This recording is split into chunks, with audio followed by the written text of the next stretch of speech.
Thank you. Awesome. Hi, my name is Sophie Tremblay. I'm Alexis Van Kerkhove. I'm Garrett Raw. And I'm Reagan Slaymaker, and today we will be covering the 5 phases of socialization. Socialization is an incredibly important aspect to human life. According to Mayo Clinic, it is key to both mental and physical health as it helps the mind and the body to function better. When we are alone for long periods of time, we experience more depression and loneliness, and our quality of life decreases. On the other hand, when we are around others, our memory, cognitive skills, happiness, and well being all increase. Some studies even show that being around other people can increase our lifespan. But how does socialization occur over time? Psychologists explain it through the 5 steps of socialization. These include the antecedent, anticipatory, encounter, assimilation, and exit phases. Each of these stages show how people think about, enter, participate, and leave a group. Together, they will help us better understand these steps of socialization. In order to exemplify this, we will be following the story of Harry Potter as he makes friends and integrates into Hogwarts. We will experience his journey through each phase in order to show what each stage of socialization truly looks like. The first phase is the antecedent phase. This is the phase before you join the group that includes any predisposed beliefs, attitudes, or expectations. It's basically any personal biases that you have towards the group before you even think about joining the group. It is really important because they bias your decision on joining the group, any expectations you have for the group, and even your behavior within that group if you decide to join it. For an example, if someone believes that they're going to be excluded from the group, they might be more hesitant towards joining that group, and they might be more hesitant as they act within that group, which would make it harder for them to form relationships. In Harry's story, Harry enters Hogwarts feeling like an outsider already. This partially comes from his history with the Dursleys. These are his aunt and uncle and his family members. They ignored and mistreated Harry to the point where he did not feel like he belonged with them. This caused Harry to form a predisposed belief that he doesn't really fit in with other people. He gets used to being isolated and forms the expectation that people aren't going to treat him well in life. This is an example on how personal history influences our mindset and beliefs before we join the group. Then, when Harry learns that Hogwarts is an option for him, he feels uncertain that he will fit in. This is partially because of the childhood environment he grew up in. He grew up in the human world, and his classmates at Hogwarts grew up in the wizarding world. Therefore, they understand the societal norms more than Harry does. This creates doubt and anxiety for Harry, as he feels that he might not fit in because he doesn't understand the world as much as his classmates do. However, at the same time, Harry starts to feel hope that he might belong more in the wizarding world than he did in the human world. This is important because it shows how the antecedent phase can be both positive and negative. Someone can feel hope for joining a group at the same time they feel fear for joining a group. As Harry's story progresses, Harry interacts with Hagrid. Hagrid is important in Harry's story and the antecedent phase in Harry's story because he helps Harry form more specific expectations for what entering Hogwarts will look like. Because of Hagrid, Harry learns what the wizarding world is like, what kind of people he's going to meet, and what he's going to learn. This helps Harry form more beliefs and expectations for what Hogwarts is and helps him decide that he's going to go to Hogwarts.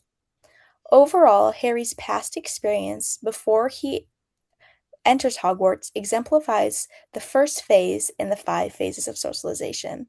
His personal history and personal biases, as well as his interactions with Hagrid, help form his expectations for how he enters a new group and a new environment, and all of these expectations are the same for us in real life. The second phase of group socialization is the anticipatory phase. This is a phase where people decide to join a group and make judgments about what they expect from the group and what they expect from the group's members. The beginning of the anticipatory phase is the judging group. We judge the members in the group and we judge the purpose of the group. We also gauge our expectations from the group and the group's purpose. We judge based on how we believe a group should work. So if something is shortcoming of that, we judge the group negatively, which can affect the experience of everyone in the group. We also judge based on the attitude and atmosphere of the group. So, if the members of our group make it clear that they don't want to participate, that negatively affects the atmosphere of the group. Lastly, we can judge based on our expectations, which is similar to beliefs, because we can have prior expectations, but it can also be after the first introduction with the people before we form the group that we establish expectations for how the group will interact and handle responsibilities. If we see after first meeting these people that the group members are not interested in participating or does not want to assume responsibility, we can expect that we have to pick up the slack and deal with further issues. It is also important to note that we have to make realistic judgments of our group members. Relating this information to Harry Potter, his first meeting with someone he's going to Hogwarts to is in the train station. Harry is lost and cannot find platform 9 3/4 without help from the Weasleys. He hears Mrs. Weasley announce the way to platform 9 3/4. Then he follows her and asks how he can enter the platform. Mrs. Weasley then explains how to enter and explains that it is Ron's first time as well. This is the first interaction with Ronald or Ron Weasley, and they smile at each other. Then, when he's on the train, he ends up sitting by Ron, who recognizes that he is the famous Harry Potter, and then the sweets trolley comes around. Ron declines going to get anything because his mom has packed him a sandwich, but Harry buys a large amount of candy to share with Ron. It can be said that this is the first meeting that Harry judges how Ron and his family have a good character and he has a positive attitude towards them, because he has never really had a loving family. He also enjoys hanging out with Ron because Ron helps him with how nervous he was to go into Hogwarts and to fit in. However, we know that Harry and Ron are not the full friend group without Hermione. We can see that in the initial meeting, Hermione judges Ron's capabilities as a wizard because he attempts to perform a spell on his rat unsuccessfully. Hermione then performs a successful spell to repair Harry's glasses, so Harry and Ron can judge that Hermione is smart and good at magic. Overall, in Harry's first meeting with the Weasley family group, he positively judges them based on their kindness and attitudes. He also judges Ron to be an honest and kind person that Harry can be friends with. Lastly, they meet the last member of their to-be group, Hermione, and they judge that she is very smart, but they also recognize that she has a lot of pride in her intelligence that Harry and Ron judge her negatively for. The third phase of group socialization is the encounter phase. This phase begins when members of the group meet for the first time. These meetings could happen by accident or with a certain task in mind, as well as in person or electronically, typically over a video call. There are three main goals of the encounter phase, which are to establish objectives, assign roles, and to set up expectations of behavior. Completing these three goals is very important to group socialization because it gives everyone in the group responsibility. Another reason why these goals are necessary to the following phases of socialization is because they're what help determine the group's culture. Once the goals are accepted or modified by all members of the group, they can enter the final two stages. When it comes to Harry Potter, it is clear that the encounter phase truly starts after the boys meet Hermione. Harry and Ron sat next to each other during the welcome feast and started becoming friends, while they thought of Hermione to be annoying because of her knowledge. Since they were all first years, the three of them had almost every class together and had to collaborate with each other very often. Eventually, the boys started feeling neutral towards Hermione, and they started to view her as an acquaintance rather than a random person in their year. Their group became solidified on Halloween night when Ron made fun of Hermione and she ran to the bathroom so that she could cry. Harry and Ron were not informed of her whereabouts, so when they encountered the troll that was set loose by one of their professors, they quickly locked it in the bathroom so it wouldn't terrorize other students. The boys heard Hermione scream and quickly ran to the bathroom to help. Using Hermione's wisdom, Harry's strength, and Ron's magic, they defeated the troll. This event bonded the three students, and they entered the next phase. The encounter phase was very prominent during the first book in the series, as their characters and personalities were still being introduced. At the beginning of their friendship, the objectives and rules of the group were at lower stakes because they were really young, but as time went on, their lives and problems changed, and so did their group dynamic. Their group roles became more prominent as they learned new information and they got older. Although their objectives and roles changed when they grew as people, Harry, Ron, and Hermione kept the same basic expectations of behavior for one another, which were to always be kind and stand up for each other. In conclusion, Harry, Ron, and Hermione, combining their strengths of knowledge, power, and magic, allowed them to work together to defeat the troll. This let them realize how well they worked together and decide that they should all be friends, which was the first step to establishing the group. The fourth phase of group socialization is the assimilation phase. This is when members fully accept their roles within the group and begin to identify as part of it. During this phase, individuals integrate their personal goals with the group's objectives, creating a sense of unity and belonging. Communication becomes more natural and members start to understand each other's strengths, weaknesses, and personalities. The group also develops shared norms and values, and the members begin to feel emotionally connected to one another. In the context of Harry Potter, the assimilation phase begins after Harry, Ron, and Hermione defeat the troll on Halloween night. This event solidifies their friendship and marks the moment they truly become a cohesive group. From that point forward, the trio works together seamlessly, supporting one another through challenges, sharing responsibilities, and forming a strong bond built on loyalty and trust. During the Sorcerer's Stone challenges, each member of the trio naturally stepped into a clear role that matched their strengths.